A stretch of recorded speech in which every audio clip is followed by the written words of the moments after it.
लग्नाचे दागिने म्हणजे श्रीमंत पेशवाई दागिने, नाशिकचे सुप्रसिद्ध सराफ मयूर अलंकार सराफ।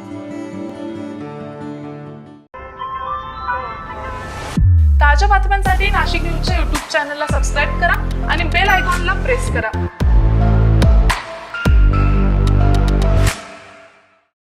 जिल्ह्यातील नगर परिषदांसाठी आज मतदान पार पडत असून त्र्यंबकेश्वर येथे शालेय शिक्षण मंत्री दादा भुसे यांनी दुचाकीवरून आढावा घेत परिस्थिती जाणून घेतली।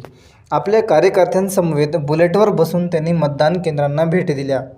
नगर परिषदांची मतमोजणी प्रक्रिया लांबणीवर पडल्यासंदर्भात दादा भुसे यांनी प्रतिक्रिया दिली। उमेदवारांचा जीव टांगणीला लागतो, मतमोजणी लवकर झाली असती तर बरं झालं असतं, असं यावेळी दादा भुसे म्हणाले। ते आढावा घेत आहेत, कशा पद्धतीने मतदान सुरू आहे, काय आहे आणि कशा पद्धतीचा प्रतिसाद मिळतोय? नुसतं त्र्यंबकेश्वरच नाही तर मला वाटतं की एक 6 ठिकाणी जिथे आपल्या नगरपालिकेच्या निवडणुका संपन्न होत आहेत त्या प्रत्येक ठिकाणी मी भेट दिलेली आहे। त्र्यंबकेश्वरमध्ये अतिशय उत्स्फूर्त प्रतिसाद मतदार राजांचा आहे। मला विश्वास आहे की त्र्यंबकेश्वरसह नाशिकच्या अनेक नगरपालिकांवर शिवसेनेचा भगवा फडकेल।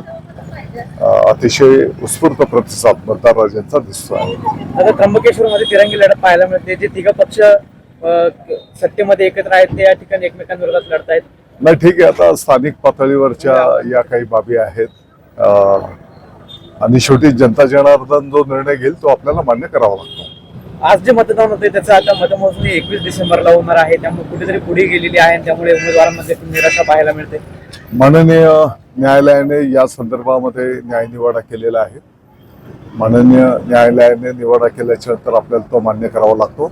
अर्थात मला वाटते की ज्या पद्धतीने आता इतक्या मोठ्या प्रमाणात नगरपालिकेवर साधारणतः 280च्या पुढे मतदान आज संपन्न होत आहे आणि यापूर्वीच घोषित करण्यात आलेलं होतं की उद्या त्याचं काउंटिंग होईल। आता परत हे 21 तारखेपर्यंत मतपेट्या सांभाळणं, त्यासोबतच उमेदवारांचा जीव पण टाकणीला लागतो हे आपल्याला सगळ्यांना माहिती आहे आणि मला वाटतं की हे तात्काळ जर झालं असतं तर बरं झालं असतं। मंत्री दादा भुसे यांनी आज सकाळी कराड येथे घडलेल्या नाशिकच्या महाविद्यालयातील विद्यार्थ्यांच्या बसच्या अपघातासंदर्भात यावेळी प्रतिक्रिया दिली। मी स्वतः तिथले आमदार महोदयांशी व हॉस्पिटल प्रशासनाशी संवाद साधला असून अपघाताची सखोल चौकशी केली जाईल, असे भुसेंनी यावेळी पत्रकारांशी बोलताना सांगितले।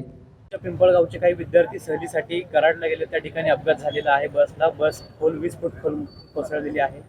मी स्वतः ते विद्यार्थी तिथले माननीय आमदार महोदय की ज्यांचं हॉस्पिटलच त्या ठिकाणी आहे, मी स्वतः त्यांच्याशी संवाद साधलेला आहे। 41 विद्यार्थ्यांच्या पैकी एक 2-3 विद्यार्थी थोडं जास्ती लागलेलं आहे, गंभीर आहेत। बाकीचे विद्यार्थी त्या ठिकाणी सुखरूप आहेत। निश्चितपणे या संदर्भामध्ये सहलीचंही धोरण त्या ठिकाणी आपल्याला ठरवावं लागेल। आता हा अपघात कशामुळे झाला, याला कोण जबाबदार आहे, त्याचं माहिती घेऊन त्या पद्धतीने पुढची कारवाई केली जाईल। दरम्यान मंत्री दादा भुसे यांनी दुचाकीवर फेरा मारत मतदानाचा आढावा घेत कार्यकर्त्यांशी संवाद साधला। चेतन चौधरी, नाशिक न्यूज, नाशिक।